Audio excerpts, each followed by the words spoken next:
ಇದೇ ನನ್ನ ಆಫೀಸ್. ಇನ್ನೂ ಒಂದು ಆಫೀಸ್ ಐತೆ, ಇದ್ರೊಳಗೆ ಹೋಗಂಬರಿ. ಇದು ನಮ್ಮ ಆಫೀಸ್ ಪಕ್ಕಕ್ಕೆ ಸೆಕ್ರೆಟ್ರಿ ಮನೆ. ಇದು ಆಕೆಯಾಗಿ ಒಂದು ಕಟ್ಟಿಸ್ಕೊಟ್ಟಿವಿ. ಚಲೋದಳ, ಒಂದೇನೋ ಒಂದು ನಮ್ಮ ಇದನ್ನ ತಂದೆ ಅಂತಂದು ಅಷ್ಟು ನಿಯತ್ತಿನಿಂದ ಕೆಲಸ ಮಾಡ್ತಾಳ. ಹಾಗಾಗಿ ಆಕೆಗೆ ಮನೆ ಇದ್ದಿದ್ದಿಲ್ಲ, ಒಂದು ಮನೆ ಕಟ್ಟಿಸ್ಕೊಟ್ಟಿವಿ. ಸೆಕ್ರೆಟ್ರಿ ಅಂದರೆ ಹೆಣ್ಣುಡುಗಿದಲ್ಲ?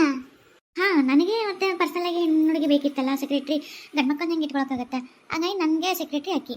ನಮ್ಮ ಯಜಮಾನ್ರಿಗೆ ಬೇರೆದವಳು, ಅವ್ನು ಗಂಡ್ಮಗ ಅದಾನ. ಇದು ನನ್ನ ಚೇಂಬರ್.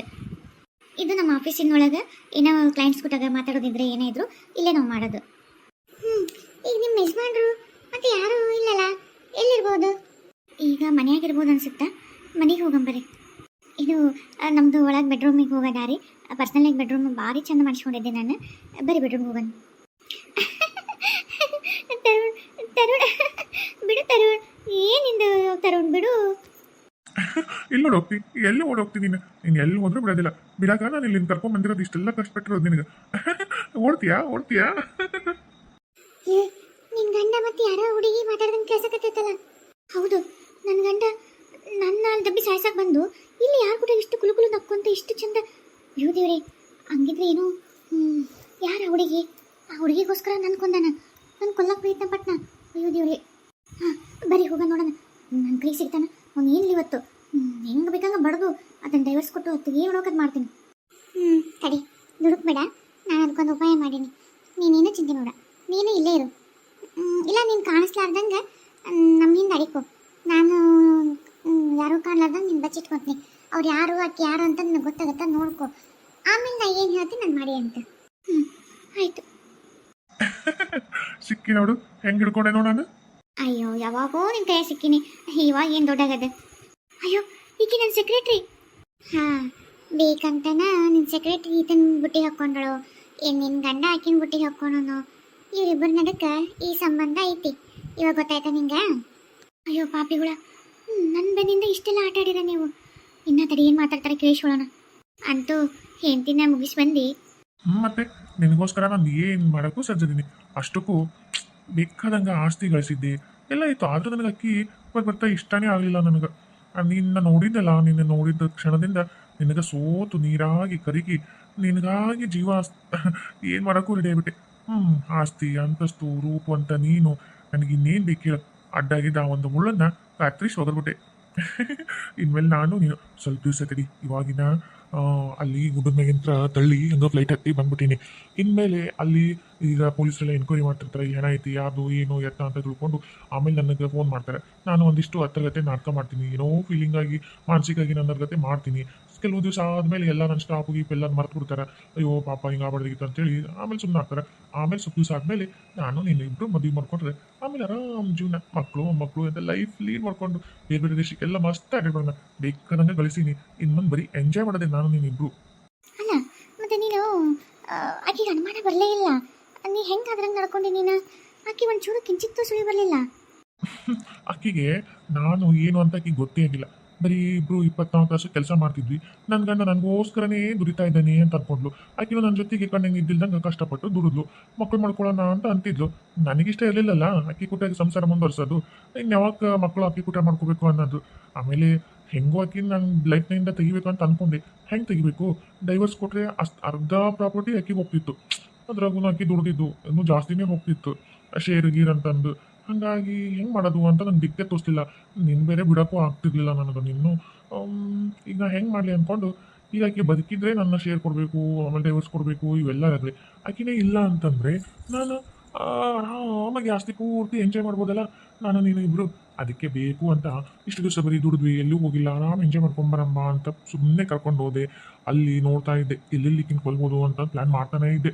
ಒಂದೊಂದು ಕಡೆ ನನಗೆ ಪ್ಲ್ಯಾನ್ ಜಗ್ಗಿ ಫೇಲ್ ಆದವು, ಮೂಡ್ ಆಫ್ ಸೆಟ್ ಆಗ್ತಿತ್ತು. ಆದರೂ ಆಕೆ ಗೊತ್ತೇ ಆಗ್ಲಾರ್ದಂಗೆ ಮೇಂಟೈನ್ ಮಾಡಿದೆ. ಆಮೇಲೆ ಒಂದ್ಸಲ ವ್ಯೂ ಪಾಯಿಂಟು ದೊಡ್ಡ ಗುಟ್ಟದ ಒಂಥರ ಪಾಯಿಂಟ್ ಇರೋದು, ಅಲ್ಲಿ ಹೋಗ್ಬಾರ್ದು ಅಂತ ಬೋರ್ಡ್ ಹಾಕಿದ್ರು. ಅಲ್ಲಿ ಏನೋ ಹೋಗ್ಬಾರ್ದು ಅಂದ್ರೆ ಏನೋ ಐತೆ ಅಂತ ನನಗೆ ಅನಿಸ್ತು. ಸುಮ್ಮನೆ ಬಾ ಅಂತಂದು ಆಕಿನ ಕಣ್ಣು ಮುಚ್ಚಿಡ್ಕೊಂಡು ವ್ಯೂ ಪಾಯಿಂಟ್ ತೋರಿಸಿ ಎಷ್ಟು ಚೆನ್ನಾಗಿತ್ತಲ್ಲ ಹಂಗಿಂಗನು ಅಂತಂದು ಬಗ್ಗಿ ನೋಡು ಇನ್ನೂ ಮಸ್ತ್ ಕಾಣಿಸುತ್ತಾ ಅಂತಂದೆ. ಆ ಬಗ್ಗಿನ ಬಗ್ಗೆ ನೋಡಕ್ಕೆ ಹೋದ್ಲು. ಜಗ್ಗಿ ಸಿಟ್ಟೊಂದಿತ್ತು. ಆಕಿ ಸಾಯಿಲ್ ಅನ್ನೋದು ಜೋರಾಗಿದ್ದ ಬೇಬಿಟ್ಟೆ. ಕೆಳಗೆ ಉಳ್ಕೊಂತ ಹೋಗಿ ಬಿದ್ಲು. ಮಗುದು ಹೋಗಿತ್ತು ಕತ್ತಿ. ಇನ್ನೇನು ಬದುಕಿರ್ತಾಳ ಅಂತ ದೊಡ್ಡ ಪಾಯಿಂಟಿಗೆ ಹೋಗಿದ್ದೆ ಗೊತ್ತಾ ನಾನು. ಇದು ಬಹುಶಃ ಎಲ್ಲೊಬ್ಬ ಸಿಕ್ಕೂ ಪುಡಿ ಆಗಿರ್ತಾವೆ. ಅಷ್ಟು ಸುಲಭ ಹೆಣ ಗೊತ್ತು ಸಿಗೋದು ಕಷ್ಟನೇ. ಸಿಕ್ಕೇ ಸಿಗುತ್ತಾ. ಸಿಕ್ಕು ಒಂದು ವೇಳೆ ಏನಾದರೂ ಗೊತ್ತಾದರೆ ಹಿಂಗೆ ನನ್ನ ಹೆಂಡತಿ ಅಂತ ಗೊತ್ತು ಮಾಡಿ ಏನೋ ಒಂದು ಇದು ಮಾಡ್ತೀನಿ. ಅಕಸ್ಮಾತ್ ಹೆಣ ಸಿಗಲೇ ಇಲ್ಲ, ಯಾವುದೋ ಪಶು ಪಕ್ಷಿ ಪ್ರಾಣಿ ತಿಂದು ಅಥವಾ ಅಲ್ಲಿ ಯಾರೂ ಹೋಗಲಿಲ್ಲ, ಏನೋ ಒಂದು ಆತು ಅಂದರೆ ಮಿಸ್ಸಿಂಗ್ ಅಂತಂದು ಒಂದು ಇದನ್ನು ಮಾಡ್ತೀನಿ, ಕಂಪ್ಲೇಂಟ್ ಕೊಡ್ತೀನಿ. ಎನ್ಕ್ವೈರಿ ಆಗಿ ಸ್ವಲ್ಪ ದಿವಸ ಆಗುತ್ತೆ. ಎಷ್ಟು ದಿವಸ ಅಂತ ಪೊಲೀಸರು ಮಾಡ್ತಾರೆ, ಇಲ್ಲೋ ಏನೋ ಆಗೈತೆ ಅಂತಂದು ಬಿಟ್ಬಿಡ್ತಾರೆ, ಮರ್ತು ಬಿಡ್ತಾರೆ. ಅದಾದಮೇಲೆ ನಾನು ನೀನು ಇಬ್ಬರು ಮತ್ತೆ ಗಂಡ ಹೆಂಡತಿ ಮಸ್ತ್ ಎಂಜಾಯ್ ಮಾಡೋಕ್ಕಿರ್ಬೋದು, ಹೌದಿಲ್ಲ? ಇಷ್ಟೆಲ್ಲ ಮಾಡೀನಿ ಕಷ್ಟಪಟ್ಟು, ಆಸ್ತಿನೂ ಆಯಿತು, ನೀನು ಸಿಕ್ಕಿ, ಇನ್ನೇನು ನನಗೆ? ನನಗೆ ಎಷ್ಟು ಬೇಜಾರಾಗ್ತಿತ್ತು ಗೊತ್ತಾ, ನೀನು ಅಕ್ಕಿ ಕೊಟ್ಟಾಗ ಇಲ್ಲಿ ಮನೆಗೆಲ್ಲ ಬರೋದು, ರೂಮ್ನ ಮಕ್ಕಳೋದು. ನನ್ನ ಕೊಟ್ಟಾಗ ಇರ್ತಿದ್ದೆ, ಆದರೆ ನಾನು ಅಕ್ಕಿ ಕೈ ಕೆಳಗೆ ಕೆಲಸ ಮಾಡೋದು, ಸೆಕ್ರೆಟ್ರಿ ಆಗ್ತಿದ್ದೆ.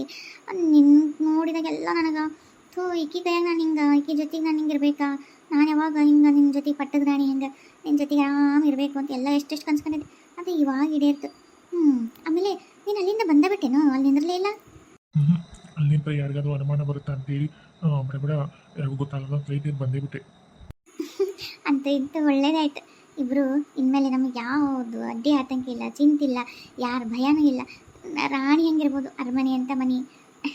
ನಾನೇ ರಾಜ, ನೀನೇ ರಾಜ, ನಾನೇ ರಾಣಿ. ನೋಡು, ಆಕೆ ಇಷ್ಟೆಲ್ಲ ಪ್ಲ್ಯಾನ್ ಮಾಡಿ ಬೆಡ್ರೂಮ್ ಕಟ್ಸಿದ್ಲು, ಆದರೆ ಆಕೆಗಿರೋ ಅದೃಷ್ಟ ಇಲ್ಲ. ಅದು ನನಗೈತಿ ಅದೃಷ್ಟ. ಎಷ್ಟು ಚೆನ್ನಾಗೈತೆ ಗೊತ್ತಾ ಮನೆ, ನನಗಂತೂ ಭಾಳ ಖುಷಿ ಆಕತೈತಿ.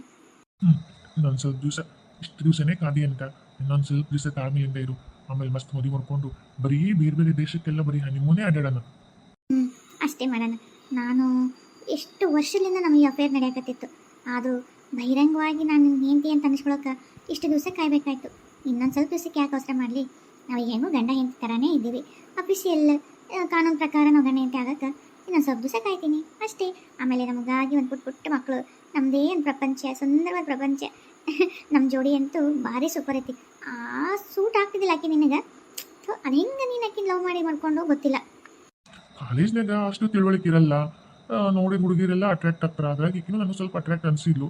ಆಮೇಲೆ ಮದುವೆ ಆಗಬೇಕು ಅಂತ ಆದ್ಲು. ಅದಾದಮೇಲೆ ನಮಗೇನು ಅಷ್ಟು ಅವಾಗ ಇದ್ದಿದ್ದಿಲ್ಲ ನೋಡು, ಪ್ರಾಪರ್ಟಿ ಇರಲಿಲ್ಲ, ಒಂದೇನಿರಲಿಲ್ಲ. ಅವಾಗ ಅದೇ ನನಗೆ ಚಲೋ ಅನಿಸ್ತಿತ್ತು.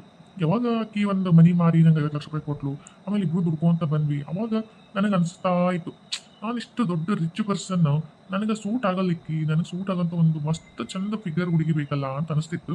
ಆದರೂ ಏನು ಬಿಡು, ಮತ್ತೆ ಕಟ್ಕೊಂಡೇ ಬಿಟ್ಟಿನಿ, ಏನು ಮಾಡಲಿ ಅಂತ ಸಮಾಧಾನ ಮಾಡ್ಕೊತಿದ್ದೆ ಮನಸ್ಸಿನಾಗ.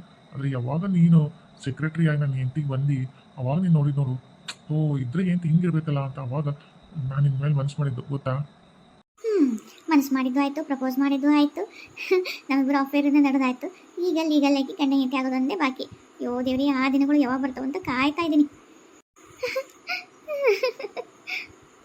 ಮೋಸಗಾರ, ಅಯ್ಯೋ ದೇವ್ರಿ, ನನ್ನ ಗಂಡ ನನಗೊಂದು ಈಕಿ ಜೊತೆ ಸುಖವಾಗಿರ್ಬೇಕು, ಹೆಂಗಿರ್ಬೇಕು ಅಂತೆಲ್ಲ ವರ್ಣನೆ ಮಾಡ್ತಾ ಇದ್ದಾರೆ. ನಾನಂದ್ರೆ ಇಷ್ಟೆಲ್ಲ ಕಷ್ಟಪಟ್ಟದ್ದು ಇನ್ನೊಬ್ಬರು ಸುಖದಿಂದ ಇರಲಿ ಅಂತಾನ. ಅಯ್ಯೋ, ನಾನು ಯಾಕೆ ಬದುಕಿಸಿದ್ರಿ, ಇದನ್ನೆಲ್ಲ ನೋಡ್ಬೇಕಂತ ನಾನು. ಲಕ್ಷ್ಮಿ, ತಡಿ ತಡಿ. ಅಯ್ಯೋ ಸೀತಾ, ನಡಿ, ಬೇಜಾರು ಮಾಡ್ಕೊಂಡು ಮತ್ತೆ ಏನಾರು ಜೀವಕ್ಕೆ ಅಪಾಯ ಮಾಡ್ಕೊಂಡ್ರು. ನಡಿ ಹೋಗೋಣ, ನಡಿ.